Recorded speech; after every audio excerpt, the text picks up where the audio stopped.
VK news, राष्ट्र के नाम। नमस्कार, हमारी खास पेशकश देख रहे हैं आप। मैं हूं आपके साथ हेमंत केवलिया। बात दरअसल आज धर्मांतरण के धंधे को लेकर की जाएगी। इस धंधे में सियासी फंदा क्यों है? देश भर में धर्मांतरण का मुद्दा गर्माता चला जा रहा है।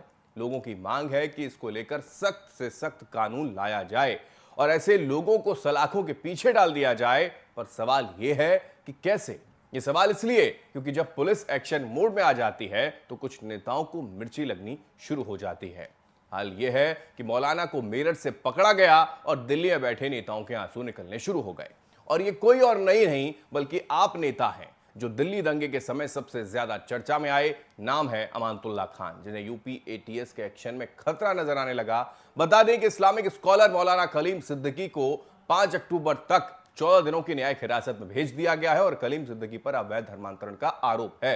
पहले आप रिपोर्ट देखिए, इसी को लेकर इस पर करेंगे चर्चा। राय को नीचा दिखाने या फिर उस पर अत्याचार करने की दिशा में एटीएस ने कार्रवाई की है या फिर उत्तर प्रदेश सरकार के वजह यूपी एटीएस ने यह बड़ी कार्रवाई को अंजाम दिया है? अब तक ये सारी कार्रवाई क्यों नहीं हो पाई? क्योंकि स्थितियां तो ऐसी भी हैं कि आरएसएस प्रमुख के कार्यक्रम के दरमियान भी ये महान विद्वान, जो अपने आप को इस्लामिक स्कॉलर के तौर पर बहुत ज्यादा बताते हैं, आगे बढ़ने की दिशा में यह जिक्र उनकी तरफ से लगातार किया जाता रहता है, वो उस वक्त वहां पर भी शामिल हुए थे। 7 सितंबर को वो कार्यक्रम था। लेकिन हैरानी इस बात को लेकर है कि अब जब ये कार्रवाई कर दी गई है तो अमानतुल्लाह खान तुरंत सामने आ गए। सोशल मीडिया के माध्यम से उन्होंने यह जिक्र कर दिया।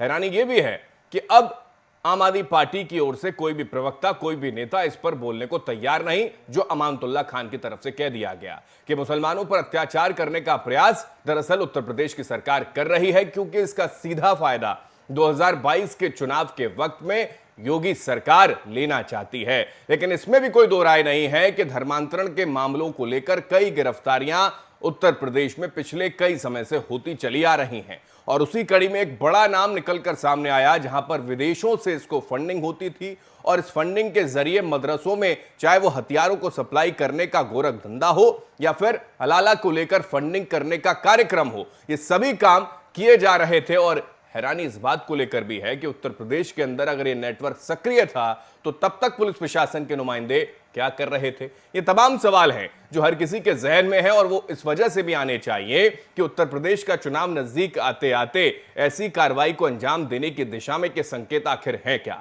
क्या ये मान लिया जाए यूपी एटीएस ने एक राजनीतिक फायदा पहुंचाने के लिए वर्तमान की सरकार को और सत्ताधारी पार्टी को यह कदम उठाया गया, या फिर इसके पीछे की वजह कुछ और भी है? क्योंकि जब आम आदमी पार्टी से इसके बारे में बातचीत करने की कोशिश की जाती है तो अब कोई नेता इस पर बोलने को तैयार नहीं हो जाता, क्योंकि ये मसले दरअसल है ही ऐसे। क्योंकि खुद अरविंद केजरीवाल कहते हैं कि सबका साथ और सबका विकास की स्थिति में अगर बीजेपी आगे बढ़ रही है तो हमारी पार्टी भी पीछे नहीं है। लेकिन जब बात आती है मुसलमानों की, उन पर होने वाले अत्याचारों को लेकर, तो विशेष समुदाय के नेता, राजनीतिक पार्टी से जुड़े हुए नेता ये जिक्र कर देते हैं कि मुसलमानों को दबाने का प्रयास लगातार किया जा रहा है, हिंदुत्व का कार्ड खेलने का प्रयास योगी सरकार की तरफ से किया जा रहा है, जिसका फायदा आने वाले वक्त में चुनावों के दरमियान होना चाहिए। लेकिन यह सारा नेटवर्क आज से शुरू हुआ, ऐसा हो नहीं सकता।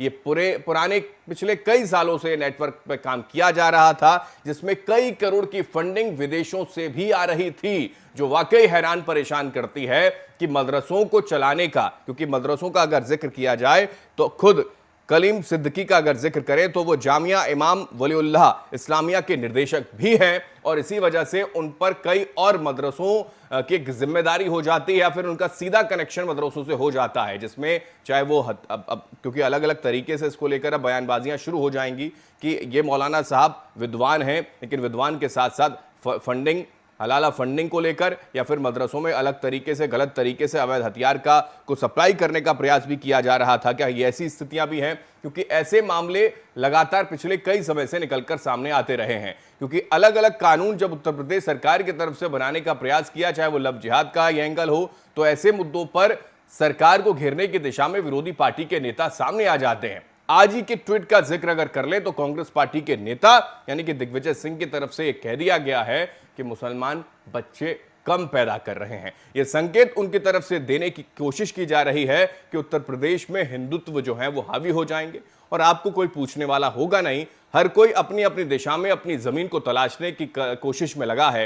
यही वजह है कि उत्तर प्रदेश में अलग अलग पार्टियों की ओर से इस मुद्दे को लेकर, क्योंकि आतंक का कोई चेहरा नहीं होता, कोई मजहब नहीं होता, लेकिन हैरानी है आतंकवादियों को लेकर या फिर अवैध धर्मांतरण करने वाले लोगों को लेकर अगर राजनीतिक संरक्षण के संकेत मिलने शुरू हो जाए तो फिर सवाल उठने लाजमी है। वही जिक्र अमानतुल्लाह की तरफ से कर दिया गया, जिनका नाम दिल्ली के दंगों को लेकर सामने आता रहा है, जिसमें लगातार केजरीवाल उनका बचाव भी करते रहे हैं कि जो कार्रवाई है वो की जाएगी और जांच अपनी तरफ से की जा रही है। लेकिन ऐसे में केजरीवाल की तरफ से कोई रिएक्शन ऐसे मामलों को लेकर सामने नहीं आता है जब उन्हीं की पार्टी के विधायक ये जिक्र कर दें कि मुसलमानों पर अत्याचार करने का प्रयास किया जा रहा है और चुनाव के वक्त दरअसल ये कोशिश की जा रही है कि 2022 में इसका सीधा फायदा हो जाए।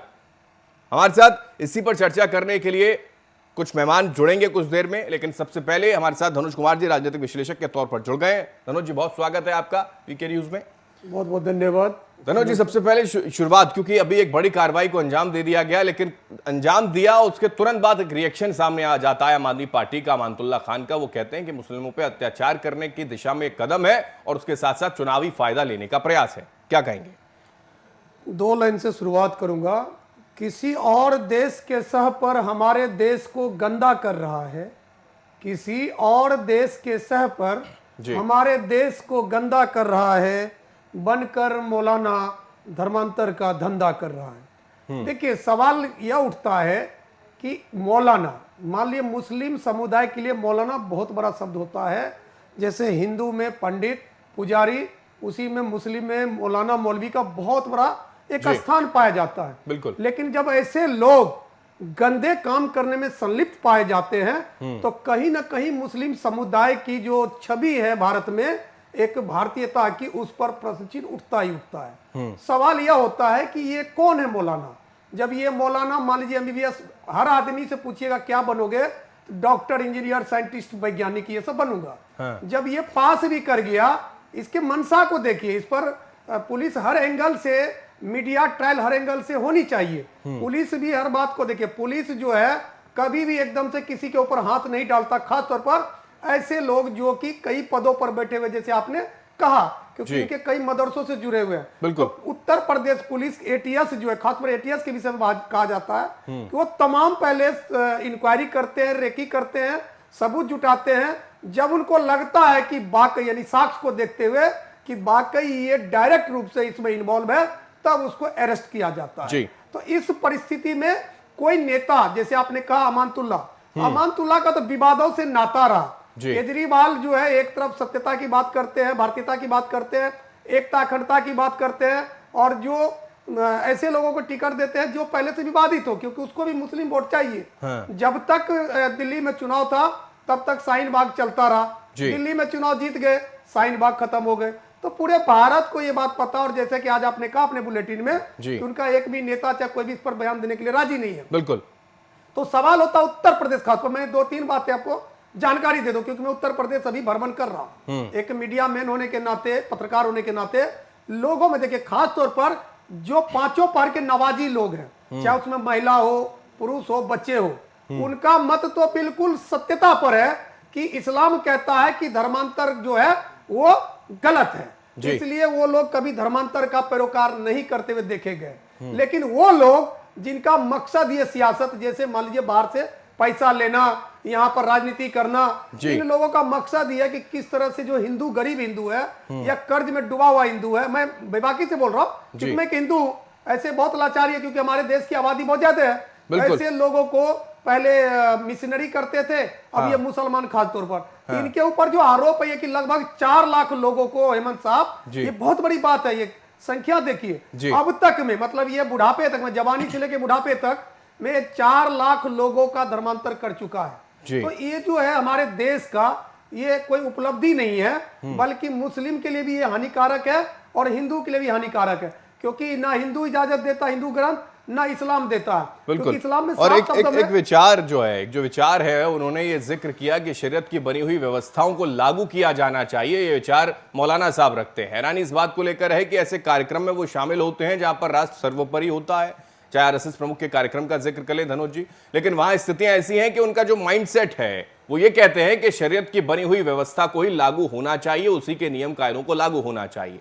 या देश के अंदर बने हुए कानूनों को ताक पर रखने का प्रयास करने का जिक्र उनकी तरफ से किया जा रहा है। धनुष जी, मैं आपके पास लौट रहा हूं। तब सभी मेहमान हमारे साथ बने हुए हैं। अनुपम सिंह जी बीजेपी नेता हमारे साथ हैं, रियाज अहमद जी हमारे साथ है कांग्रेस के नेता, और मौलाना इमाम मुस्लिम धर्मगुरु भी हमारे साथ जुड़ गए हैं। डॉक्टर धनुष कुमार जी हमारे साथ लगातार बने हुए हैं। सबसे पहले ये जो स्थितियां निकलकर सामने आ रही है, धनुष जी एक बार फिर से आपके पास ही आ रहा हूं, ये स्थितियां क्या कहती हैं, किस ओर ये इशारा करती हैं कि राजनीतिक जो लोग हैं वो जब ये जिक्र कर दें तो क्या इसका फायदा पहुंचाने का प्रयास जो है वो सीधा बीजेपी को नहीं मिल जाता जब ये आम आदमी पार्टी ये जिक्र कर दे?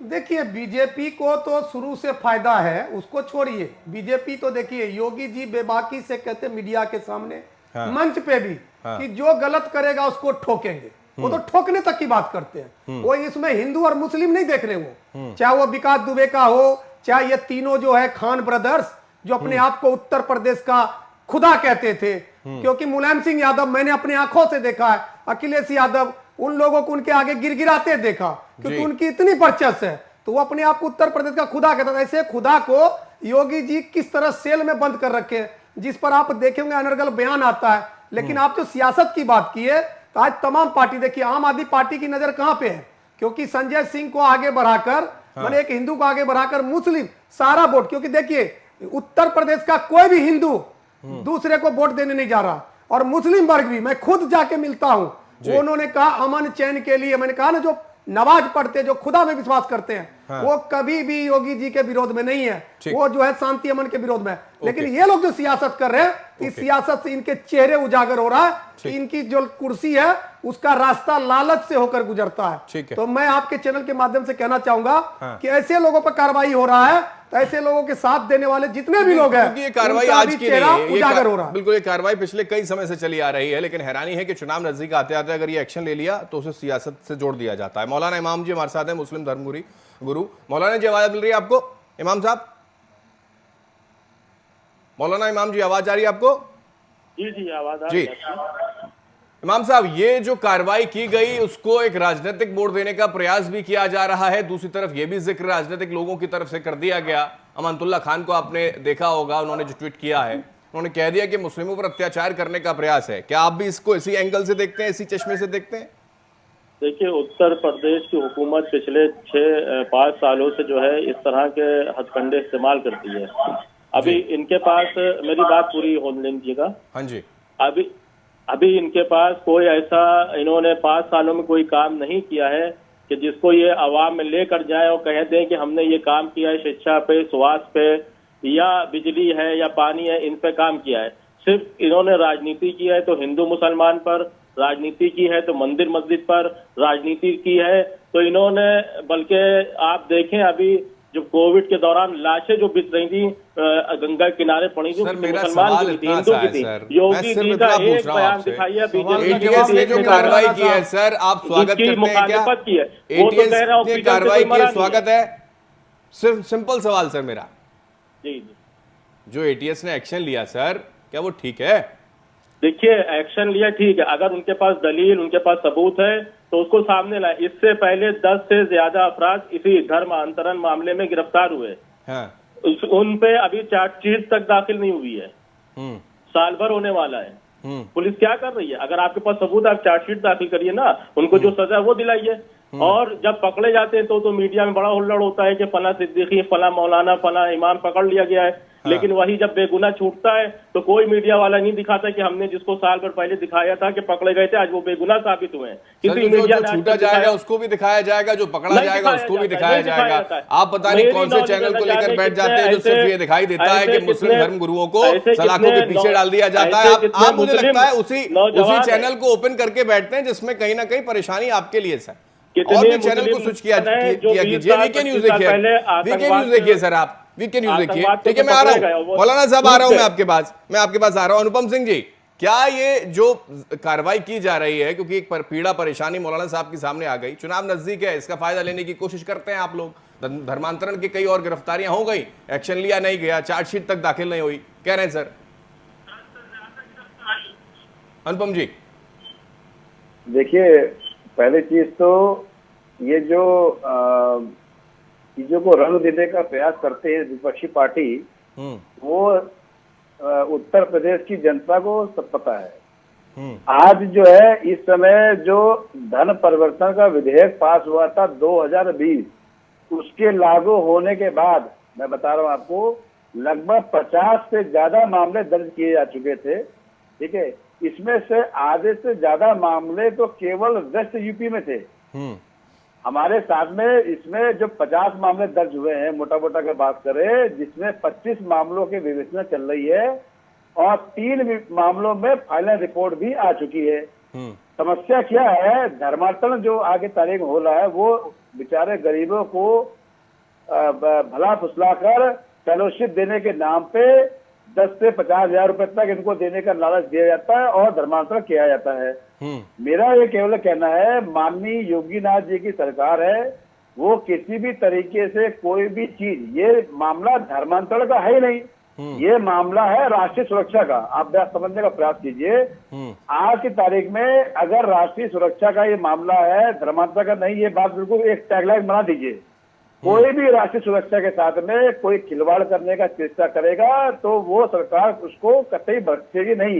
ये बात बिल्कुल साफ शब्दों में। फिर सवाल सवाल फिर सामने इसलिए भी आ जाता है, बड़ी हैरानी होती है अनुपम जी, बड़ी हैरानी होती है जिस महीने में कल जो है, ठीक है समझ गया सर मैं आपकी बात, जिस महीने में इन साहब को पकड़ा गया, एटीएस ने गिरफ्तार किया, उसी महीने की 7 तारीख को वो एक ऐसे कार्यक्रम में शामिल होते हैं जहां पर सभी को साथ लेने का प्रयास किया जाता है। आरएसएस के कार्यक्रम का जिक्र कर रहा हूं सर मैं, ये स्थितियां हैं सर, वो वहां पर भी मौजूद होते हैं और आज जब सलाखों के पीछे हैं तो फिर ये लोग क्यों ना बोलें कि मुस्लिमों पर अत्याचार हो रहा है, टारगेट लेने का प्रयास किया जा रहा है, क्यों ना बोले सर ये? देखिए, अभी आपके मैं जो पत्रकार जी को सुन रहा था जी, ये जितने भी एक खान ब्रदर्स हुआ करते थे, ये अपने आप को नेता मानते थे उत्तर प्रदेश का, और ये सब कुछ है। आज वो परिपाटी चेंज हो चुकी है, एक मानक सेट कर चुका है, 0 टॉलरेंस नीति की एक योगी जी ने सेट कर रखा है। किसी भी तरीके से कोई भी गुंडागर्दी, बदमाशी या कोई भी चीज भ्रष्टाचार वगैरह नहीं चलेगा। धर्मांतरण का ऐसा मामला है, चुनाव चूंकि पास है, इनको मालूम है कि उत्तर प्रदेश की जनता माननीय योगीनाथ जी को सर्व रूप से मान चुकी है। इससे अच्छा मुख्यमंत्री न था, न है, न रहेगा। तो अब इनके साथ में जब इनको अभी इसी सर्वे में मैं देख रहा था, जिसमें इनमें देख लिया गया उत्तर प्रदेश के अंदर कांग्रेस को 3-4 सीटें आ रही हैं और सपा को क्या सीटें आ रही है आपको पता ही है। आपको कम से कम ये 20-25 सीट बचा ले, बड़ी बात है। जब इनको लग रहा है कि चुनाव मेरे हाथ से निकल रहा है तो कोई ना कोई चीजें करके किसी तरीके से, आज 4 लाख लोगों का धर्मांतरण की बात कर रहे हैं, लोगों को करवाया जा चुका है। इस पे लगभग लोगों की 78 लोगों की गिरफ्तारी हो चुकी है। 67 लोग आज सुबह जेल के अंदर है, 25 आरोपी फरार है, लेकिन बच के नहीं पाएंगे, उनको पुलिस पकड़ कर बंद करेगी। ये जो आप मौलाना जो है सालिम सिद्दीकी जी, इनको गिरफ्तार किया गया। ये पूरे सऊदीया में कहाँ का घूम के आए, इनकी एक रिपोर्ट, एक मोबाइल फोन की जांच खगाली जा रही है। लेकिन नाक के नीचे रह रहे थे ना सर, मुजफ्फरनगर, मेरठ, शामली में रह रहे थे ना सर, लोगों से बातें नाक के नीचे रह रहे थे, नाक के नीचे तो रह रहे थे सर। ये तो स्थितियां है। ठीक है, रियाज अहमद जी कांग्रेस के नेता है, रियाज साहब क्या कहेंगे आप? क्या वाकई ये जो कार्रवाई है राजनीतिक कहीं ना कहीं संकेत है, इसमें सियासी फायदे के लिए है? तो बिल्कुल राजनीतिक तो है ही है। जब चुनाव आते हैं तो इस तरीके के मामले निकल कर आते हैं, लग जिहाद हो, धर्मांतरण की बात हो, ये तो आम बात है। ऐसे लोगों को ना पकड़े सर, छोड़ दें उनको, सिद्दीकी साहब जैसे लोगों को ना पकड़े सर, एटीएस कार्रवाई ना करे। ये बिल्कुल, देखिए अगर जो कहीं पे कोई दोषी पाया जा रहा है तो कार्रवाई करने की बात तो देखिए सभी लोग, हम लोग इससे पक्ष में है। अगर कोई दोषी है तो उसके ऊपर कार्रवाई होनी चाहिए। देश से जो खिलवाड़ करे, हमारी एकता को अगर जो कोई बांट रहा है तो उसमें तो देखिए दोषियों के साथ कार्रवाई होनी चाहिए। लेकिन अभी तक भाजपा सत्ता में नहीं थी तो हिंदू खतरे में था। अब आज भाजपा खतरे में है तो अब हिंदू खतरे में दिखाया जा रहा है। देखिए चुनाव आ गया, ये तो मामले बढ़ेंगे, आपके सामने आएंगे। ये मामला ये थोड़ी ना है कि इनकी अब सरकार है, तो ये मामले काफी पुराने हैं, काफी बार आरोप लगे हैं। तो पहले आप खतरे में, आप पहले मुस्लिमों को खतरे में डालते थे सर, अब बीजेपी हिंदुओं को खतरे में डालती है, ये मान लें सर? आप ये कहना चाह रहे हैं? बिल्कुल। कांग्रेस पहले खतरे में डालती थी मुसलमानों को और वोट लेती थी, आज बीजेपी वोट ले रही है सर। भाजपा को वोट करिए, देखिए इनका तो सिर्फ आप भी वही करते थे ना सर? है कि ये आप भी वही करते थे? भारत की राजनीति करते हैं और इनको आप पीछे देख लीजिए। ठीक, समझ गया सर मैं आपकी बात। यानी कि कांग्रेस पार्टी भी वही करती थी, अब उसी दिशा में बीजेपी कर रही है, आप कहना चाहते हैं? ठीक है, कांग्रेस की सीटें ओके। 5 से 25 आ रही हैं या सर आपके नेता तो कह रहे हैं मुसलमान खतरे में आ गया है, बच्चे पैदा कर ले ज्यादा, उनकी आबादी कम हो रही है सर। दिग्विजय सिंह कह रहे हैं आज ट्वीट करके। ठीक है सर, में इंटरफेयर अगर कर रहे हैं, हमारी प्रियंका जी, माननीय प्रियंका जी इंटरफेयर कर रही हैं, तो ये बात तो साफ है कि सभी पार्टियों के चेहरे इस समय हवा उड़ी पड़ी है, क्योंकि हम लोग जिस तरीके से कार्य कर रहे हैं, हम लोग नफरत की भावना से काम ही नहीं कर रहे हैं। और माननीय प्रियंका जी के यूपी आते ही काफी लोग सर नफरत की भावना से तो पिछले कई सालों से कांग्रेस पार्टी काम करते रही, उसी का नतीजा है कि इनको मौका मिल गया। ये बात आपने खुद कबूल कर ली। अभी आप खुद कह रहे हैं कि पहले हिंदू खतरे में था, अब मुस्लिम खतरे में है, और इसी वजह से ये स्थिति है। ठीक है, ओके, धनोज जी को जोड़ना चाह रहे हैं इसमें। धनोज जी कहिए। ठीक है, मैं आ रहा हूँ सर। धनोज जी देखिए हेमंत साहब, मैं सबको सुन आ रहा हूँ। रियाज साहब, मैं सबको सुन रहा था, कांग्रेस नेता को, मौलाना साहब को और बीजेपी वाले को भी। देखिए धर्मांतर जो मौलिक अधिकार का हनन है हमारे देश में, बाबा भीमराव अम्बेडकर, डॉक्टर राजेंद्र प्रसाद, इन सब जो बड़े बड़े विद्वान जिन्होंने अपने परिवार का त्याग किया, देश आजाद किया, संविधान दिया, उसमें साफ साफ व्याख्या है कि मौलिक अधिकार का हनन करने का अधिकार ना तो हिंदू को ना तो मुस्लिम को है। लेकिन अगर कोई स्वेच्छा से धर्म परिवर्तन करता है तो उसके लिए भी व्याख्या है। लेकिन सवाल यहाँ होता है लालच, धमकी, झूठ, फरेब और मान लीजिए एक दूसरे को प्रताड़ित करके। ठीक है रियाज साहब, मैं आ रहा हूँ, आपकी बात सुन लूंगा एक बार। मैं रियाज जी मैं आ रहा हूँ आपके पास, प्लीज। मैं लौट रहा हूँ सर, मैं लौट रहा हूँ। नहीं, इसलिए तो उनका एक्सीडेंट पर एक्सीडेंट होते जा रहा भारत में। इतना ना एक्सीडेंट हुआ कि अभी लुढ़कते पुढ़कते हिमाचल में जाकर अटक गया। देखिए क्या होता है, मौलिक अधिकार का हनन करना। और जिस तरह से मैं सुन रहा था, बहुत ही दुखद है कि कांग्रेस के नेता, आपने सवाल पूछा तो बोला हाँ कि भाई कांग्रेस के राज्य में मुसलमानों को धकेला जाता था, बीजेपी के राज्य में हिंदुओं को धकेला जा रहा था। और इन्होंने प्रियंका गांधी का नाम ले रहे, वो हिंदू थोड़े न रहा, वो उन्होंने तो साफ प्रियंका गांधी बांट रहा हो तो ईसाई है।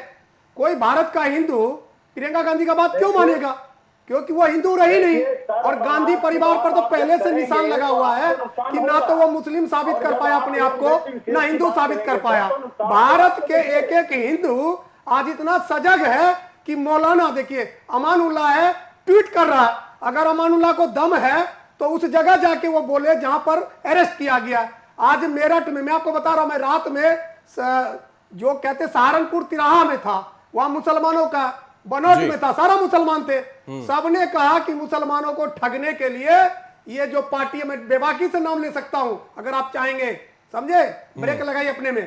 तो उन्होंने कहा कि जो अमन शांति जरूरी है, जो नवाजी आदमी, नवाजी मतलब जिसने नमाज पढ़ा है, जिसने कुरान पढ़ा है, वो कभी धर्म परिवर्तन के, ये जो मौलाना लोग हैं, मैं आपको बता रहा हूं चैनल के माध्यम से, इनका मकसद, इंटेंशन ही है गलत। ये इस्लाम के भी जैसी नहीं है। ऐसे लोगों का खंडन करना चाहिए, ऐसे लोगों को, लेकिन ये लोग ही बढ़ावा दे रहे हैं। अमानतुल्लाह को खंडन करना चाहिए था कि ऐसे लोग पूरे भारत के मुस्लिमों का सर नीचा कर रहा है। क्योंकि आज जिस भाईचारा अमन के साथ मुसलमान, हिंदू मेरठ में, मुजफ्फरपुर में हर जगह रहते हैं, आज वो जो राकेश टिकैत अपने मन से लगाया हर हर महादेव अल्लाहू अकबर, तो वो लोग भी चुप है। क्यों चुप है? क्योंकि ये लोग को सिर्फ राजनीति दिखता है, मुस्लिम वोट दिखता है, कांग्रेस को मुस्लिम वोट दिखता है। इसीलिए भी जो मौलाना, मैं आज बता रहा हूं, मौलाना दिग्विजय सिंह, वो धर्म परिवर्तन करके, जरूरी है कि मान लीजिए धर्म परिवर्तन करने वाले को सहारा देना चाहिए, बच्चे पैदा करना चाहिए। अरे बच्चे तो मुसलमान कहते हैं अल्लाह का देन है और हिंदू कहते हैं भगवान की देन है, क्योंकि हर किसी को बच्चा होता भी नहीं है।